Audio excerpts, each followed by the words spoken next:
2025 की, तो उससे जुड़े हुए जो संबंधित आपके प्रश्न बन सकते हैं। जैसे कि ये अभी आपका वीडियो का जो एग्ज़ाम कैंसिल हुआ था, तो ये वाला उसमें प्रश्न बना था, तो उसमें क्या क्या था आप देख सकते हैं। तो उसमें आपका सिंपली यही प्रश्न बना था कि उत्तराखंड में हिमतेंदुओं की संख्या 124 वगैरह ये थी, और देश में दूसरा स्थान पर था। तो आपको इसमें एक बात देखता है, तो उत्तराखंड में हिमतेंदुओं की जो संख्या है वो 124 है, और जबकि भारत में हिमतेंदुओं की जो कुल संख्या है वो 718 है। तो 718 भारत में होगी, और देश में सबसे ज़्यादा 58% हिमतेंदुएं लद्दाख में है। तो पहले नंबर पर तो लद्दाख हो जाएगा, और इसकी जो कुल आबादी है वो 477 है। ये चीज़ आपके लिए उसकी वो नहीं है। तो उसके बाद फिर है हिमाचल। तो पहले पर तो ये हो गया आपका लद्दाख हो गया, और दूसरे पे 124 के बाद 24 हो गया उत्तराखंड हो गया, जो कि दूसरे स्थान पर आया था। सेम ही प्रश्न बना था। और फिर उसके बाद हिमाचल प्रदेश हो गया 51, फिर अरुणाचल प्रदेश 36, और सिक्किम हो गया 21। तो यह हिमतेंदुओं से संबंधित जानकारी है जो आपका प्रश्न बना था। और उसके बाद फिर अगला है उत्तराखंड के मडवे झंगोरा समेत 18 उत्पादकों को मिला जीआई टैग। तो ये आपका पुलिस कांस्टेबल का जो एग्ज़ाम हुआ था उससे बना था। तो 18 उत्पादकों को एक ही दिन में जो मिला था वो था इसमें। और इसमें आपके अलग अलग प्रकार की जो चीज़ें हैं, जैसे झंगोरा, मडवा, चलाई, लाल चावल, और गहत दाल, काला भट्ट, तुअर दाल, माल्टा, लीची, अंगूर वगैरह जो था। और इसमें एक चीज़ और आपको देखने को मिलेगी, तो बता दें कि उत्तराखंड में राज्य का जो तेज पत्ता है,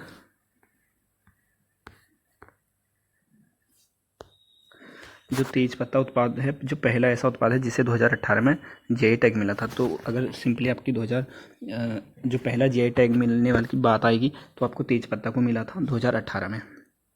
और इसके बाद से साल 2022 में 9 स्थानीय उत्पादकों को तेज पत्ता, बासमती वगैरह जो जो चीज़ें हैं इसमें ये चीज़ें मिली थी। और ये जीआई टैग वगैरह से संबंधित आपके प्रश्न इससे बनेंगे। फिर अगला हो जाएगा आपका ये भूकंप से, ये भूदेव ऐप से संबंधित है। ये तो आपको सभी को पता है कि भूदेव से संबंधित है, लेकिन जिस हिसाब से कथन और कारण वाले प्रश्न बनते हैं, तो उसमें आपको थोड़ी चीज़ें और डीपली पढ़नी पड़ेंगी। तो जैसे आपका हो जाएगा कि ITI रुड़की द्वारा इसको मिलकर उत्तराखंड सरकार और ITI रुड़की ने मिलकर एक नई तकनीक विकसित की है। तो अगर सिंपली बनेगा प्रश्न तो किसने बनाया, तो IIT रुड़की हो गया, उत्तराखंड सरकार ने हो गया। और राज्य के विभिन्न हिस्सों में ये 100 है, ठीक है, 169 सेंसर और 112 सायरन लगाए गए हैं। तो ये कथन वाले में बन सकता है कि कितने सेंसर लगाए हैं, ये सायरन लगाए गए हैं। तो ये आपको ये चीज़ है। और इसमें जो भूकंप के शुरुआती झटकों को पकड़कर 15 से 30 सेकंड के अंदर ये अलर्ट जारी करेगा। ये चीज़ इसमें आपको देखने को मिलेंगी। तो थोड़ा आपको डीप पढ़ने पड़ेगा कथन वगैरह के प्रश्नों के लिए। और ये है आपका उत्तराखंड में 2 रोपवे परियोजनाओं को स्वीकृति मिली है। तो एक बार इसको देख लेते हैं कितना किलोमीटर है और क्या क्या चीज़ें हैं। तो उत्तराखंड सरकार ने जो सोनप्रयाग से केदारनाथ तक का जो 12.9 किमी रोपवे परियोजना के निर्माण को मंजूरी दे दी है। और केदारनाथ के जो 12 पवित्र ज्योतिर्लिंगों में से एक है, जो रुद्रप्रयाग जिले में 3.583 मीटर हो जाएगा। और फीट की बात आ जाएगी तो 11,968 फीट की ऊंचाई पर स्थित है। ये चीज़ आपका आ जाएगा। और यह मंदिर साल में अक्षय तीर्थ तक का खुलता है। तो ये चीज़ आपकी हिस्ट्री में आपने पहले भी पढ़ी होंगी, तो ये वो चीज़ें हो जाएंगी।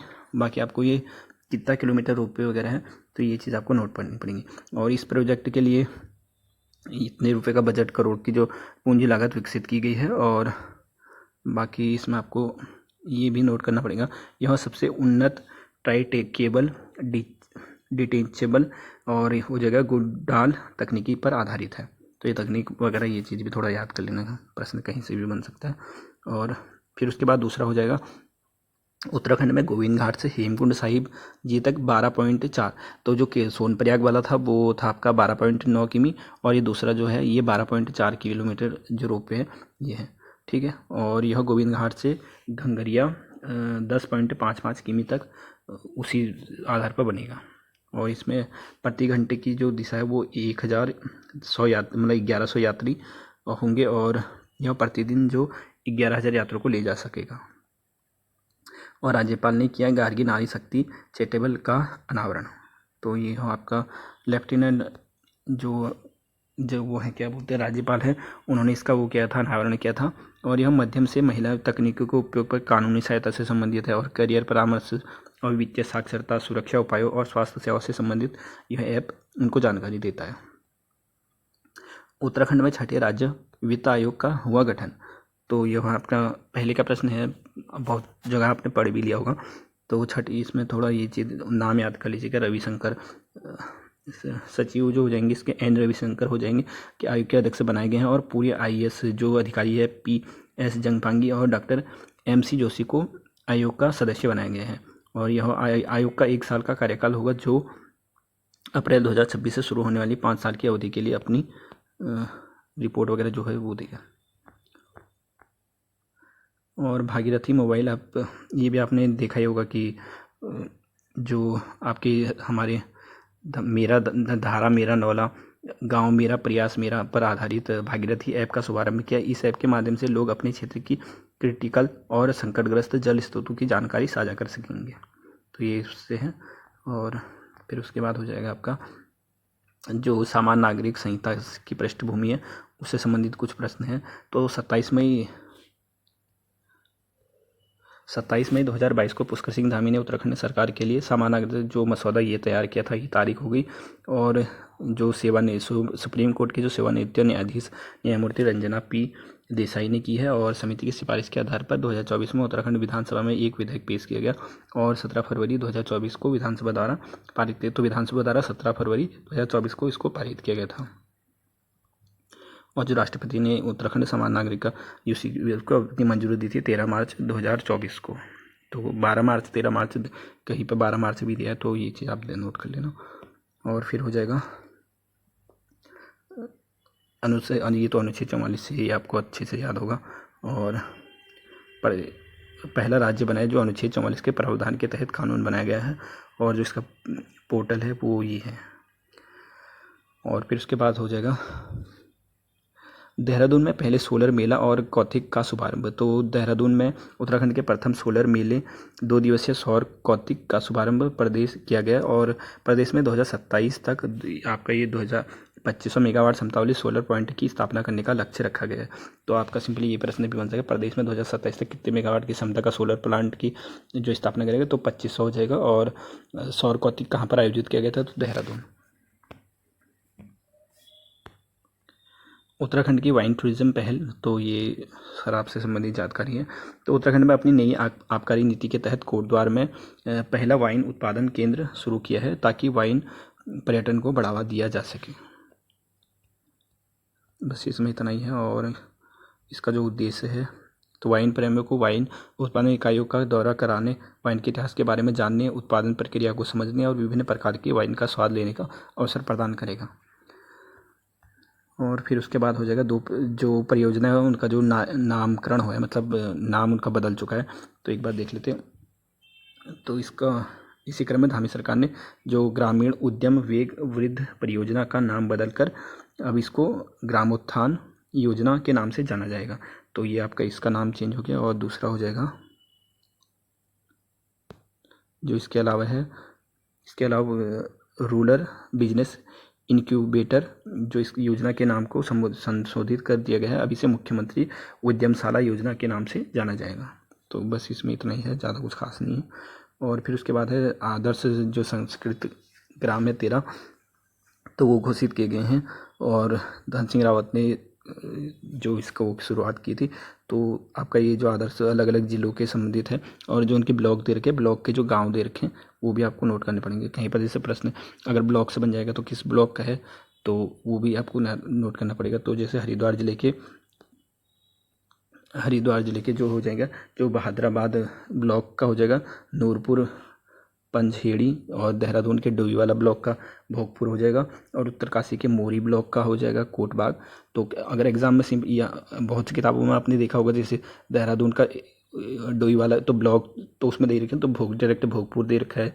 और जैसे उत्तरकाशी का मोरी ब्लॉक का कोटबाग, तो इसमें आपको ब्लॉक वगैरह भी दे रखे हैं, तो ये भी आप नोट कर लेना। और पौड़ी का हो जाएगा खिरसू ब्लॉक का गोदा गाँव हो जाएगा, और रुद्रप्रयाग के अगस्त्यमुनि ब्लॉक का हो जाएगा बैजी, और टिहरी के प्रतापनगर ब्लॉक का हो जाएगा मुखेम, और नैनीताल के कोटबाग ब्लॉक का हो जाएगा पांडे गाँव, और अल्मोड़ा के ताड़ीखेत ब्लॉक का हो जाएगा जैंती, और उसके बाद हो जाएगा चंपावत का खरककार की और पिथौरागढ़ की मूनाकोट ब्लॉक का उर्गे हो जाएगा, बागेश्वर का सोरी और उधम सिंह नगर जिले का खटीमा ब्लॉक का हो जाएगा तराई गांव शामिल है। और सख्त भू कानून की जो खास बात है उन पर भी एक नज़र डाल लेते हैं। तो इसके कानून के अनुसार आवश्यक उपयोग के लिए 250 वर्ग मीटर भूमि खरीदने के लिए शपथ पत्र देना होगा। एक चीज़ ये होगी और फिर दूसरा हो जाएगा इसमें बाहरी व्यक्ति द्वारा हरिद्वार एवं उधम सिंह नगर को छोड़कर शेष 11 जिले, तो हरिद्वार और उधम सिंह नगर को छोड़कर 11 जिले में कृषि एवं बागवानी के लिए भूमि नहीं खरीद सकेंगे और उद्योग, होटल, चिकित्सा समेत विभिन्न परियोजनाओं के लिए भी भूमि खरीद सकेंगे। इसके अलावा संबंधित विभाग को भूमि अनिवार्य, तो जो संबंधित विभाग है उससे प्रमाण पत्र लेना आवश्यक होगा और भूमि खरीद की अनुमति जिला अधिकारी के स्थान पर शासन देगा। और उसके बाद हो जाएगा तो वर्ष 2022 में मुख्यमंत्री पुष्कर सिंह धामी ने पूर्व मुख्य सचिव सुभाष कुमार की अध्यक्षता में समिति का गठन किया है। तो जो भू कानून से संबंधित जो समिति है उसके जो सचिव वगैरह थे वो सुभाष कुमार की अध्यक्षता में हुआ था। और फिर एक आपका एक छोटा सा प्रश्न और है, उत्तराखंड में शीतोष्ण फलों के लिए बनेगा सेंटर ऑफ एक्सीलेंस, जो ये आपका चौबटिया अल्मोड़ा में बनेगा। तो इसमें ज़्यादा नहीं है, तो अगर सिंपली ये प्रश्न पूछा जाएगा उत्तराखंड में शीतोष्ण फलों के लिए बनेगा सेंटर, तो ये कहाँ बनेगा, तो सिंपली चौबटिया रानीखेत अल्मोड़ा हो जाएगा आपका। और ये तो खैर पुराना हो गया। अब तो इसमें थोड़ा सा एक चीज़ और यहाँ पर थोड़ा देख लीजिए कि मसाल यात्रा हल्द्वानी से शुरू होकर, तो कहाँ से शुरू हुई थी, हल्द्वानी से शुरू हुई थी और होकर 35 दिनों में, तो 35 दिन तक चली थी। 35 दिन में 3823 किलोमीटर, 3800 किलोमीटर। तो डीप में अगर बनेगा तो देख लेना, बाकी ऐसा कोई ज़रूरी नहीं है। और दूरी तय कर राज्य के सभी जिलों के नहीं, तो कितने जिले, 13 जिले हो गए और आपके 99 स्थानों पर यात्रा की थी। तो ये आपको थोड़ा सा याद करना पड़ेगा। और केदारनाथ उपचुनाव की बात करें तो यहाँ पर जो जीती हैं उत्तराखंड के केदारनाथ विधानसभा सीट उपचुनाव में भारतीय जनता पार्टी की प्रत्याशी आशा नौटियाल ने, तो आशा नौटियाल ने यहाँ पर जीत की थी। तो सिंपली आपको यही याद रखना है बस, और इसमें ज़्यादा कुछ नहीं है। और 2024 में जुलाई माह में बीजेपी जो विधायक थी शैला रानी रावत के निधन के कारण यह खाली हुई थी। तो ये विधायक के नाम वगैरह थोड़ा याद कर लेना। दुनिया की पहली हर्बल घाटी बनी उत्तराखंड की यमुना घाटी। तो जो पहली हर्बल घाटी, वो भी दुनिया की बात कर रहे हैं, उत्तराखंड की नहीं दुनिया की बात कर रहे हैं। तो ये आपकी यमुना घाटी में बनी थी। तो इसमें थोड़ा तथ्य वगैरह देख लेते हैं। तो यमुना घाटी में अब दुनिया की पहली हर्बल घाटी बनाई गई है, जो कि उत्तरकाशी में 1000 महिलाओं ने मिलकर आत्मनिर्भरता का नया अध्याय लिखा है। तो महिलाओं द्वारा 1000 महिलाओं द्वारा बनी है। और इसमें आपका हो जाएगा 12 औषधीय पौधों का रोपण अभियान यमुना वैली में गतिमान है। तो इसमें यह पहल मई 2024 में उत्तराखंड के बड़कोट से हुई थी और जिसमें वर्तमान में यमुना के दोनों ओर से 29 गाँव और 3 कृषि वगैरह जो हैं ये थे। तो शुरुआत इसकी जो हुई थी मई 2024 में हुई थी और उत्तराखंड के बड़कोट से हुई थी और उत्तरकाशी हो जाएगा, ठीक है। उत्तराखंड में चमोली जिले में ग्लेशियर जो टूटने से एवलांच आया था, इसकी तो ज़्यादा कुछ नहीं है, इसमें तारीख याद कर लेना अगर हो सके तो 28 फरवरी 2024 को हुआ था बस। और मजदूर वगैरह ये इतना नहीं बनेगा। और ओंकेश्वर मंदिर में चारधाम शीतकालीन यात्रा, तो इसमें बस अगर आप पढ़ रहे हो तो ये चारों एक साथ है, यहाँ पर कभी आपका प्रश्न बन जाएगा। तो ये जो शीतकालीन प्रवास स्थल है तो वो दे रखे इसमें। तो केदारनाथ, भगवान केदारनाथ के शीतकालीन प्रवास जो स्थल है वो ओंकेश्वर मंदिर ऊखीमठ में हो जाएगा। और भगवान बद्री विशाल का जो बद्रीनाथ का हो जाएगा वो आपका योगध्यान मंदिर हो जाएगा पांडुकेश्वर चमोली में। और माँ यमुना का शीतकालीन प्रवास स्थल हो जाएगा खरसाली उत्तरकाशी में। और माँ गंगा का शीतकालीन प्रवास स्थल हो जाएगा मुक्पा उत्तरकाशी में, ठीक है। तो ये चारों को याद कर लेना। और ये आपका जो 38वें राष्ट्रीय मंडल खेल हुए थे उसमें से थोड़े बहुत प्रश्न हैं। तो उत्तराखंड के जो बैंड था ये पांडवाज हो जाएगा, ये याद कर लेना। और बाकी जो टैगलाइन है वो संकल्प से शिखर तक, तो आपने पढ़ा ही होगा। और एंथम सॉन्ग हो जाएगा आन बान शान ले शौर्य का प्रमाण ले, ये हो जाएगा। और खेलों की संख्या योग और मलखम्ब जैसे पारंपरिक खेलों सहित 38 हो जाएगा। तो ठीक है, इसमें इतना ज़्यादा नहीं है। और स्मार्ट औद्योगिक शहर के रूप में विकसित होगा उत्तराखंड का खुरपिया फार्म। तो एक प्रश्न आपका ये है, तो भारत सरकार ने national industrial corridor development programme के तहत देश के 12 स्थानों पर औद्योगिक शहर बनाने का जो फैसला लिया है, तो उसमें से जो जिसके तहत उत्तराखंड के उधम सिंह नगर जिले जनपद के किच्छा में स्थित खुर्फिया फार्म को स्मार्ट औद्योगिक शहर के रूप में विकसित किया जाएगा। तो बस आपको इसमें यही जानना है कि स्मार्ट शहर जो औद्योगिक शहर के रूप में विकसित किया जाएगा, उसमें उत्तराखंड का जो उधम सिंह नगर जिले का खुर्फिया फार्म हो जाएगा। और ये नमक पोषण वाला ये प्रश्न आपका कई बार कहीं पर पेपर में बना हुआ है, तो इसमें 5 जुलाई दे रखा, कहीं पर 6 या 5 जुलाई दोनों दे रखे हैं, तो इसको याद कर लेना। जुलाई 2024 में हो गया। और बस, और 8 रुपये प्रति किलो की दर से आयोडीन जो नमक है उपलब्ध करवाएगी। ये 2 चीज़ें आपको तारीख हो गया और कितने रुपये वगैरह ये चीज़ होगा। बाकी देहरादून से मुख्यमंत्री नमक पोषण योजना का शुभारंभ हुआ था। उत्तराखंड ने अपनी पहली वर्ल्ड गैलरी खोली और गैलरी में उत्तराखंड के पक्षियों की उच्च रेवोल्यूशन तस्वीरें, तो यहाँ पर देख लेते एक बार। तो उत्तराखंड वन विभाग की अनुसंधान शाखा ने देहरादून में जॉली ग्रांट स्थित, तो जॉली ग्रांट हो जाएगा देहरादून में, और प्राकृतिक शिक्षा केंद्र में प्रकृति है, ठीक है, प्रकृति शिक्षा केंद्र में उत्तराखंड की पहली पक्षी गैलरी की स्थापना की है। इस गैलरी में उत्तराखंडी पक्षियों की जो तस्वीरें दिखाई गई हैं, और इसमें उत्तराखंड में भारत में सबसे ज़्यादा पक्षी प्रजातियाँ पाई जाती है। तो जैसे वो आपका बना था ना हिम तेंदुए वाला, तो ऐसे इसमें भी बन सकता है कि उत्तराखंड में सबसे ज़्यादा है, ठीक है, पहले स्थान पर है। और यहाँ पर इनकी संख्या भी याद कर लेना, 710 हो जाएंगी। और देश की पक्षियों की प्रजातियों का जो 50% से ज़्यादा हिस्सा है वो आपका उत्तराखंड पर पाया जाता है। तो उत्तराखंड पहले स्थान पर है और प्रजातियाँ कितनी हैं, 710, ठीक है। ये 2 चीज़ें आपको याद रखनी पड़ेगी। और देहरादून का जॉली ग्रांट वगैरह हो जाएगा। और बद्रीनाथ के नए रावल वगैरह हो जाएंगे। इसमें देखते हैं एक बार। तो बद्रीनाथ धाम के नए रावल जो अमरनाथ नंबूदरी बन गए हैं, तो अभी जो है वो पूछा जाएगा, अमरनाथ नंबूदरी हो जाएगा। और ये किन की जगह पर बने हैं, ये जो ईश्वर प्रसाद नंबूदरी के जो उनके उस पर जगह पर बने हुए हैं। और एक चीज़ और दिखाता हूँ थोड़ा सा। तो जैसे आपको सभी को पता होगा, जैसे केरल के नंबूदरी केरल राज्य के होते हैं, ये आपको पता है। तो इसमें केरल राज्य के कलाड़ी गांव, तो ठीक है, अगर कहीं डीप में बन गए तो कलाड़ी गांव के नंबूदरी ब्राह्मण ही रावल पद पर नियुक्त किए जाते हैं। और 1776 से अब तक 21 रावल हुए हैं। तो 21 रावल हुए, ये हो गए। और केरल राज्य तो आपको पता होगा, लेकिन केरल राज्य के कलाड़ी गांव के नंबूदरी ही ब्राह्मण जो बनते हैं। और इंटरनेशनल फिल्म फेस्टिवल के लिए नामित हुई उत्तराखंड की फिल्म रेखुली, तो रिखुली हो जाएगा। और इसमें आपका ये जो हुआ है, चमोली की अक्षर नाट्य संस्था की ओर से 90 के दशक तक गढ़वाल क्षेत्र की पुरानी परंपराओं और मान्यताओं पर आधारित गढ़वाली फिल्म रेखुली है। तो यह आपका जो गढ़वाल क्षेत्र की पुरानी परंपराओं और मान्यताओं पर आधारित फिल्म है। और इस फिल्म में दिखाया गया है कि अंधविश्वास पर विश्वास नहीं करना चाहिए। तो ये 2-3 चीज़ें इसमें जानने लायक हैं, ये आप नोट कर लेना। और देश का पहला बुरास उद्यान, तो यहाँ पर ये थोड़ा महत्वपूर्ण बन सकता है, इसको देख लेते हैं अच्छी तरह। तो उत्तराखंड वन विभाग अनुसंधान की विंग ने पिथौरागढ़ जिले के मुनस्यारी में बुरास प्रजातियों की समर्पित एक अनूठा उद्यान विकसित किया है। यह उद्यान पूरे भारतीय हिमालय क्षेत्र और देश में बुरास प्रजातियों के समर्पित पहला उद्यान है। तो पहला उद्यान भी है, ये भी याद कर लेना। इस उद्यान में उत्तराखंड के सरकार के वित्त पोषण के तहत अनुसंधान विंग वर्षों के अथक प्रयासों के बाद विकसित किया गया है। और यह उद्यान 1 हेक्टेयर, तो 1 हेक्टेयर से अधिक क्षेत्रों में फैला हुआ है। तो हेक्टेयर भी याद कर लेना, बन सकता प्रश्न। और इसमें बुरास की 35 प्रजातियां हैं, इनको भी याद कर लेना। और जिसमें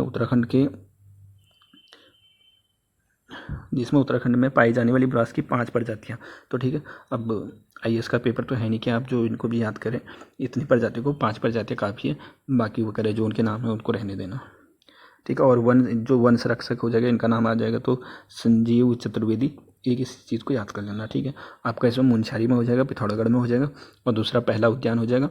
और उसके बाद हो जाएगा 1 हेक्टेयर में, और 35 प्रजातियाँ हो जाएंगी टोटल, और जो उत्तराखंड की 5, ठीक है।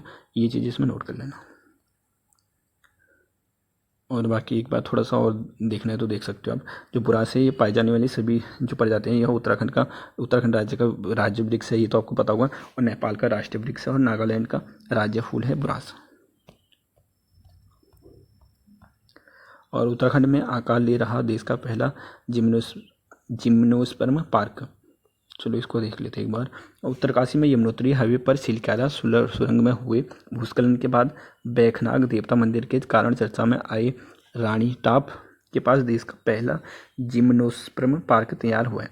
तो इसमें आपका प्रश्न ये है कि जो जिम्नोस्पर्म पार्क है वो आपका उत्तरकाशी में हो जाएगा, और ठीक है उत्तरकाशी इतना ही काफ़ी है। और बाकी इसमें और पौधों की प्रजाति की बात करें तो 25 प्रजातियाँ हो जाएंगी। और पिथौरागढ़ व अल्मोड़ा नगर निगम जो नए बन चुके हैं ये तो आपको अच्छे पता ही होगा, तो इसमें थोड़ा बहुत और देख लेते हैं। कुमाऊं मंडल में नगर निगमों की संख्या बढ़कर 5 हो गई। तो सिंपली आपको कभी डायरेक्ट ना पूछा जाएगा कि कितने नगर निगम है, तो ये तो आप ये याद कर लेना कुमाऊं मंडल में जो हो जाएंगे 5 हो जाएंगे, और जिसमें आपका रुद्रपुर, हल्द्वानी व काशीपुर शामिल है। और बाकी गढ़वाल मंडल में नगर निगमों की जो हो जाएगा वो देहरादून हो जाएगा, ऋषिकेश, श्रीनगर, कोटद्वार, हरिद्वार व रुड़की हो जाएगा। ठीक है, अब जो संख्या हो चुकी है वो 11 हो चुकी है। और एक याद कर लेना अल्मोड़ा नगर पालिका परिषद की स्थापना जो 1864 में हुई थी, और अल्मोड़ा शहर की स्थापना साल 1568 में कल्याण चंद्र की थी। बाकी तो और आपने हिस्ट्री वगैरह में पढ़ाई होगा। ठीक है, और ये थोड़ा सा एक महत्वपूर्ण और है, इसको देख लेते हैं। अल्मोड़ा में मनाया गया प्रथम राष्ट्रीय अंतरिक्ष दिवस। तो अंतरिक्ष दिवस कब मनाया जाता है, एक तो ये याद कर लेना 23 अगस्त 2023 को, जो 23 के दिन था जो चंद्रयान 3 चांद के दक्षिणी ध्रुव पर सफल लैंडिंग की थी। तो आपसे सिंपली ये पूछा जाएगा कि अंतरिक्ष दिवस कब मनाया जाता है, तो 23 अगस्त हो जाएगा। और अल्मोड़ा में प्रथम राष्ट्रीय अंतरिक्ष दिवस मनाया गया, तो अल्मोड़ा में मनाया गया था। और यह आपका नैनीताल SSJ विश्वविद्यालय में 2 दिवसीय चित्र प्रदर्शनी और जागरूकता कार्यक्रम आयोजित किया गया था। ये चीज़ें थोड़ा याद कर लेना। और ये भी थोड़ा सा अलग प्रश्न है। तो देश का पहला महिला सैन्य नौकायन अभियान की शुरुआत देवप्रयाग, तो कहाँ हुई थी, देवप्रयाग में हुई थी। और क्या इसमें तो BSF महिला विंग व नमामि गंगे के 53 दिवसीय संयुक्त ऑल वीमेन गंगा रिवर अभियान 2024 ये देवप्रयाग के संगम से शुरुआत हुई थी। तो देवप्रयाग में हुआ था, बस इतना ही है, इसमें ज़्यादा कुछ नहीं है। और उत्तराखंड अब GST में बायोमेट्रिक आधार प्रमाणीकरण लागू करने वाला देश का चौथा राज्य बन चुका है। तो इसमें आपको और तो कुछ नहीं है, इसमें चौथा राज्य वाला याद कर लेना। दरअसल उत्तराखंड अब GST में बायोमेट्रिक आधार पर प्रमाणीकरण लागू करने वाला देश का चौथा जबकि उत्तर भारत का पहला। तो उत्तर भारत की बात करें तो पहला हो जाएगा, और जैसे पूरे भारत की बात करें तो वो चौथा हो जाएगा। ये 2 चीज़ें याद कर लेना बस। और ये प्रेमचंद्र अग्रवाल जी तो अब है तो सही, मगर वो नहीं रहे जो वित्त मंत्री वगैरह थे। ठीक, और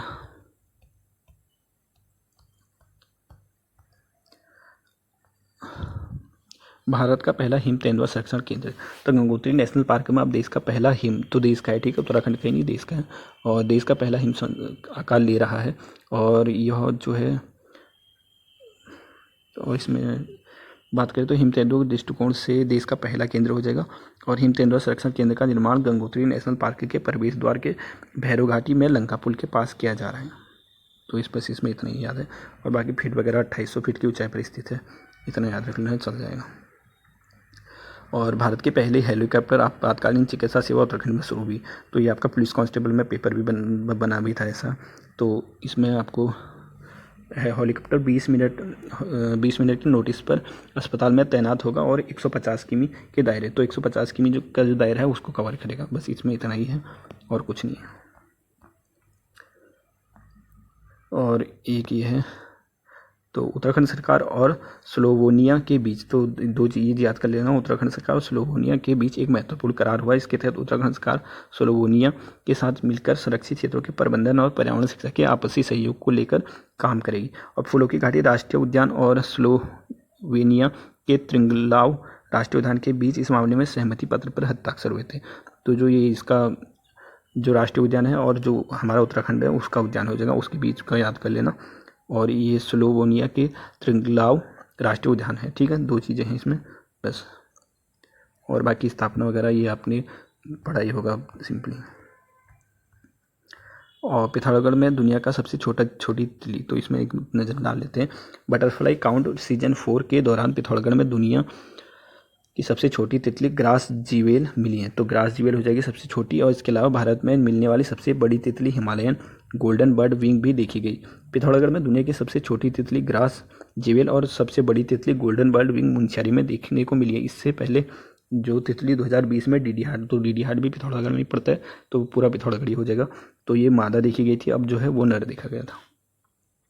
और जो इसका आकार वगैरह है इसको भी याद कर लेना। गोल्डन वन जो विंग मादा है 194 mm की होती है, जबकि नर करीब 106 mm का होता है। तो मादा बड़ी होती है, नर छोटा होता है। और इससे पहले भारत में सबसे बड़ी तितली का रिकॉर्ड सर्दन बर्ड विंग तितली के नाम का था। बस इसमें इतना ही है। और छोटी तितली की बात करें तो इसका जो आकार होता है वो 15 से 22 mm होते हैं, तो ये mm वगैरह भी याद कर लेना। और उत्तराखंड की मेडिकल कॉलेज में हिंदी MBBS पाठ्यक्रम शुरू करने की घोषणा, तो इसमें आपका हो जाएगा। तो राज्य के चिकित्सा संस्थान हिंदी में MBBS पाठ्यक्रम उपलब्ध कराएंगे। मध्य प्रदेश के बाद इस तरह का पाठ्यक्रम शुरू करने वाला उत्तराखंड देश का दूसरा। तो बस इसमें कुछ नहीं रखना है, पहला मध्य प्रदेश हो जाएगा, दूसरा पर आपका उत्तराखंड हो जाएगा। ठीक है, बस इतना ही है इसमें। और रोजगार सृजन के मामले में उत्तराखंड दूसरे स्थान, सृजन में उत्तराखंड दूसरे स्थान पर। तो बस इसमें इतना याद रख लेंगे, कभी बन जाएगा प्रश्न रोजगार सृजन में उत्तराखंड कौन से स्थान पर, दूसरे स्थान पर, इतना याद रख लेना, बाकी इसमें कुछ नहीं हो रहा। तो अभी ये इतना ही था। अब इसका जब पार्ट 2 बनाऊंगा, अगर इसका वो सही रहा आपका, तो उसके बाद पार्ट 2 भी इसका जरूर आएगा, क्योंकि अभी बहुत सारे पेज में है उसमें।